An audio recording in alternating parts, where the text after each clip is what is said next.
आज हम इंडिया के बैंकिंग सिस्टम के बारे में चर्चा करेंगे, जिसमें हम जानेंगे आखिर बैंक्स का क्या रोल होता है देश के फाइनेंशियल सिस्टम को स्ट्रॉन्ग बनाने में। रिजर्व बैंक ऑफ इंडिया जो कि सेंट्रल बैंक है, वो कैसे बैंक्स को रेगुलेट करता है, और डिफरेंट टाइप्स ऑफ बैंक्स के बारे में भी चर्चा करेंगे। तो देखो, फाइनेंशियल सिस्टम या वित्तीय प्रणाली एक ऐसा सिस्टम है जिसके थ्रू जिसके पास एक्सेस पैसा है, एक्स्ट्रा पैसा है, वो उस पैसे को सेव करता है।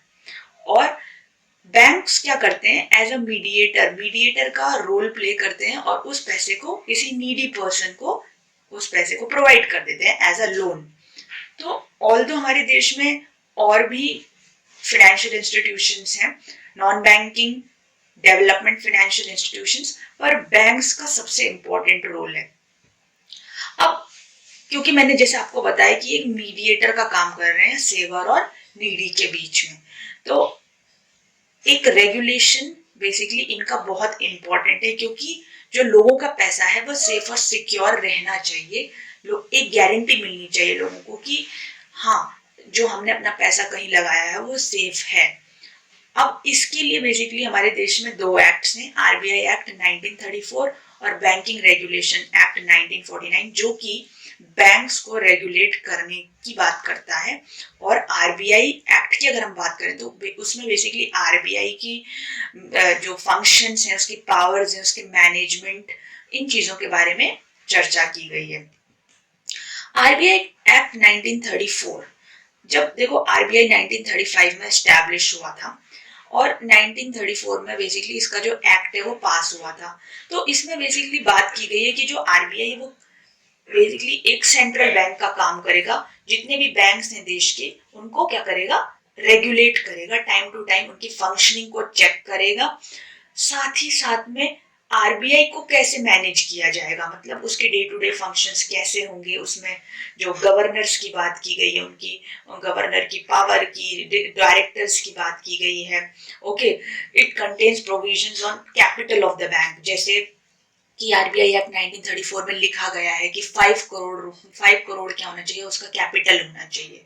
ओके, ऑफिसेस की बात की गई है, ब्रांचेस कहाँ कहाँ हो सकती हैं, मैनेजमेंट कैसे होगा, डिस्क्वालिफिकेशन डायरेक्टर्स का कैसे हो सकता है, बोर्ड की मीटिंग्स कब कब होंगी, मॉनेटरी पॉलिसी की जो मीटिंग्स होती हैं और भी मीटिंग्स होती हैं वो कहाँ होंगी, कब होंगी।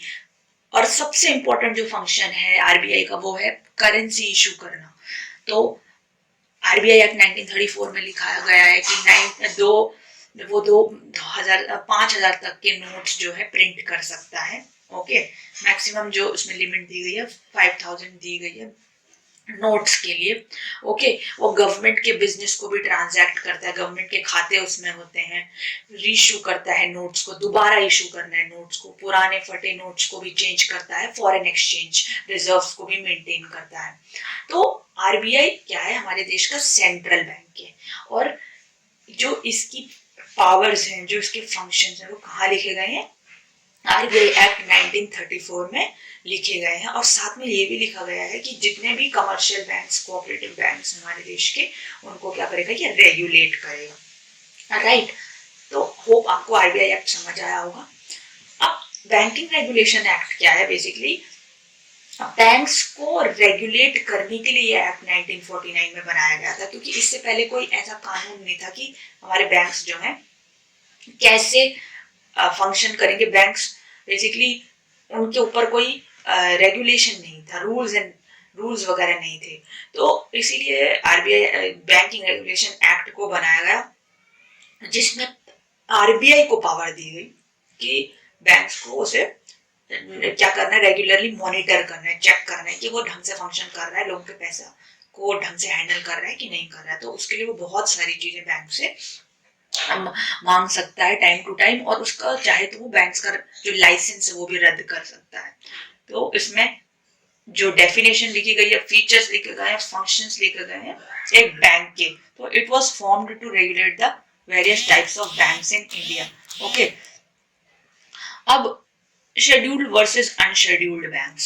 देखो, ब्रॉडली अगर हम भारत में बैंक्स के कैटेगराइजेशन की बात करें तो दो कैटेगरीज में बांटे हुए हैं, वो शेड्यूल्ड और अनशेड्यूल्ड। अब ये क्या है, देखो आरबीआई एक्ट 1934 के बारे में मैंने अभी आपको बताया था। तो आरबीआई एक्ट में सेकंड शेड्यूल में जो भी बैंक्स मेंशन्ड हैं वो सारे क्या हैं, शेड्यूल्ड बैंक्स हैं, और जो आरबीआई एक्ट सेकंड शेड्यूल में मेंशन्ड नहीं है वो अनशेड्यूल्ड बैंक्स हैं।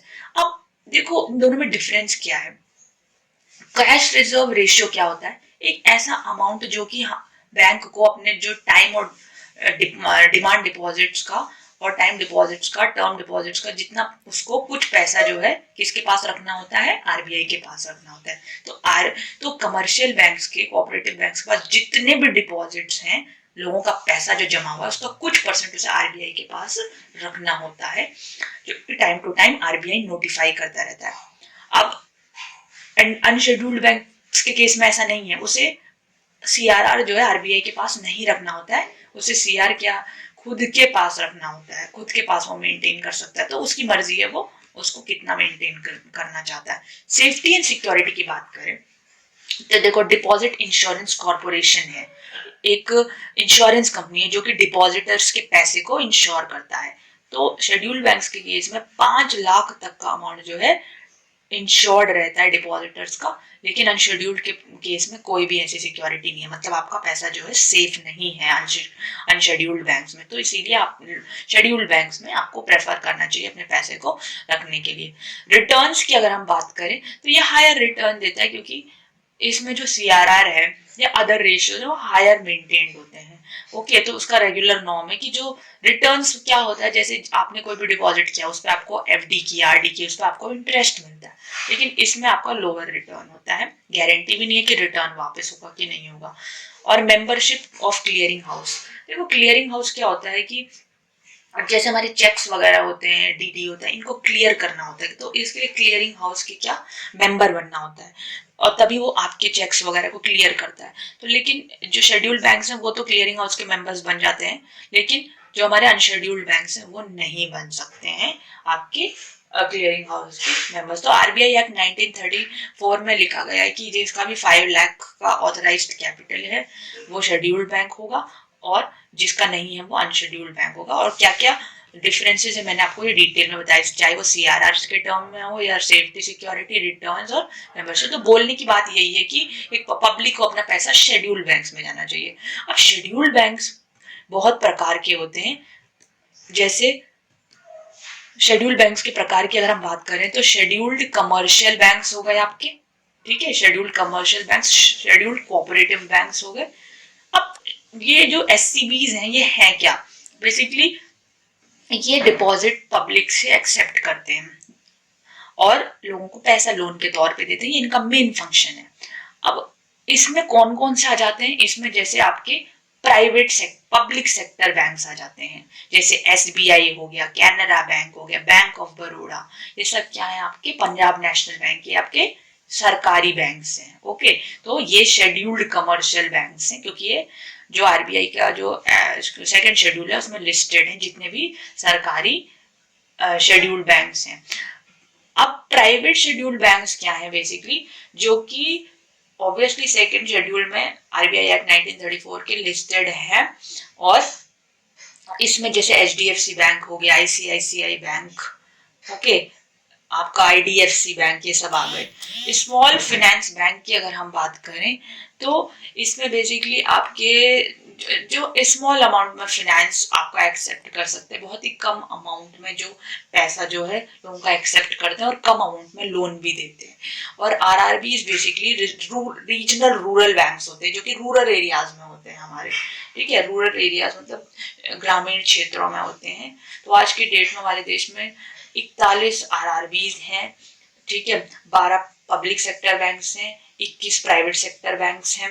पेमेंट्स बैंक्स क्या होते हैं, जो कि बहुत कम अमाउंट में 1 लाख तक का डिपॉजिट ले सकते हैं, जैसे Paytm payments bank, Fino bank, ये सब, इनमें डिपॉजिट जो है आप बहुत ही कम अमाउंट का जमा करवा सकते हो, राइट। लेकिन बैंक्स वगैरह जो अकाउंट वगैरह ये इसमें खुलता है, अकाउंट वगैरह आप ओपन कर सकते हो, लेकिन वही चीज है इसमें फाइनेंस बहुत कम अमाउंट का डील होता है, लोन भी कम अमाउंट का इसमें मिलता है। फॉरेन बैंक्स की बात करें, ऐसे बैंक्स जो कि फॉरेन में रजिस्टर्ड है, मतलब जिनका हेडक्वार्टर, जिनका रजिस्ट्रेशन फॉरेन में है लेकिन इंडिया में ऑपरेट कर रहे हैं, जैसे सिटी बैंक हो गया, ड्यूश बैंक हो गया, इस टाइप के बैंक्स, राइट।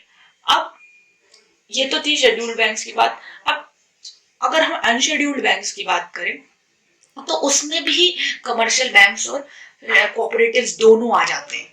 अब कमर्शियल बैंक और कोऑपरेटिव लेकिन वो लिस्टेड नहीं है second schedule of the RBI act, तो इसीलिए वो क्या है बेसिकली उनको वो जो फैसिलिटीज जो मैंने बताई थी सीआरआर के टर्म्स में या आपके सेफ्टी एंड सिक्योरिटी की बात कर लें, इनके टर्म्स में उनको कुछ भी फैसिलिटी कस्टमर्स को नहीं मिलेगी क्योंकि वो लिस्टेड नहीं है। अब कोऑपरेटिव्स क्या होते हैं? शेड्यूल्ड कोऑपरेटिव बैंक्स, ठीक है, अब इनको कोऑपरेटिव्स ही बोलते हैं according to RBI new guideline.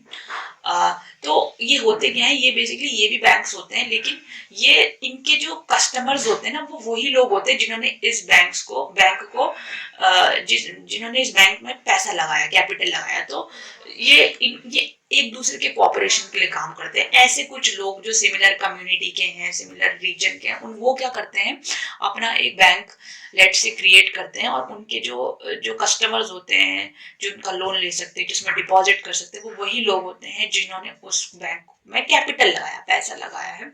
और ये कोऑपरेशन से काम करते हैं, एक दूसरे के को कभी भी पैसों की नीड होती है उसमें रेट ऑफ इंटरेस्ट काफी कम होता है, आपका जो डिपॉजिट का रेट है वो हाई होता है, लोन का रेट कम होता है। तो बेसिकली हमने क्या समझा कि देश की वित्तीय प्रणाली को स्ट्रांग बनाने के लिए रेगुलेटिंग एजेंसीज का बहुत ही बड़ा रोल है, क्योंकि देखो जो भी बैंक्स हैं वो अपनी मर्जी से काम ना करें, उनको कोई रेगुलेट करे, लोगों का पैसा उनमें लगा हुआ है, तो इसीलिए आरबीआई बहुत ही इंपॉर्टेंट रोल प्ले करता है उसको रेगुलेट करने में। लेकिन हमारे देश में जैसे मैंने बताया फाइनेंशियल सिस्टम में सिर्फ और सिर्फ बैंक्स नहीं है, नॉन बैंकिंग कंपनीज भी हैं और आपके डेवलपमेंट फाइनेंस इंस्टीट्यूशंस भी हैं, तो इनको रेगुलेट करना बहुत जरूरी है। हाँ, तो इसीलिए गवर्नमेंट ने जो है शेयर मार्केट को रेगुलेट करने के लिए सेबी बनाया हुआ है। ओके, आरबीआई को जो हमारे बैंक्स हैं उनको रेगुलेट करने के लिए बनाया है, इंश्योरेंस सेक्टर को रेगुलेट करने के लिए insurance regulatory development authority of India है। ओके, तो कुल मिला जुला के हमने यही समझा कि जो लोगों का पैसा है वो सेफ होना चाहिए और बैलेंस्ड डिस्ट्रीब्यूशन ऑफ इनकम होना चाहिए। तो जो इनकम है नीडी, जो सेवर है उससे नीडी को पहुंचे, और वो जो जिसने उस पैसे का लोन लिया है लेट्स से इन्वेस्टमेंट पर्पस के लिए, तो वो जॉब जब जनरेट करे, लोगों को जो है प्रोवाइडेड लोगों को सैलरीज वगैरह जो है डिसेंट दे, ताकि जो पैसा है ना इकोनॉमी में इक्वली डिस्ट्रीब्यूट हो। तो आज की वीडियो के लिए इतना ही। अगर आपको वीडियो अच्छा लगा तो वीडियो को लाइक, शेयर और सब्सक्राइब करना